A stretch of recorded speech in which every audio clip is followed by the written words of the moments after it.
Hi అండి. ఈరోజు బంగాళదుంప వేపుడు వేయిస్తున్నానండి. మామూలుగా బంగాళదుంప చిన్న చిన్న ముక్కలుగా తరిగి వేయించుకోవచ్చు. ఇలా కుక్కర్లో పెట్టేసుకుని బంగాళదుంపలు ఒక 3 విజిల్స్ వచ్చిన తర్వాత తొక్కలు తీసేసుకుని చిన్న చిన్న ముక్కలుగా తరిగి ఇలాగ నూనెలో వేసి వేయించుకోవడం. ఇలా 2 రకాలుగా కూడా చేసుకోవచ్చు. ఇలాగ బాక్సుల్లో చేసుకునేటప్పుడు ఇలా కుక్కర్లో ముందు ఉడికించేసుకుని తొక్కలు తీసేసి పక్కన పెట్టుకుని తర్వాత వేయించుకుంటే గమ్మున వేగిపోతాయి.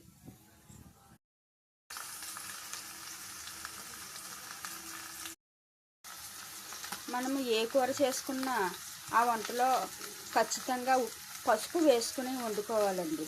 ఎందుకంటే పసుపు లేకుండా ఎప్పుడు ఏ వంట తినకూడదని అంటారు. ప్రతి కూరలో కూడా పసుపు వేసుకుంటే ఆరోగ్యానికి మంచిది,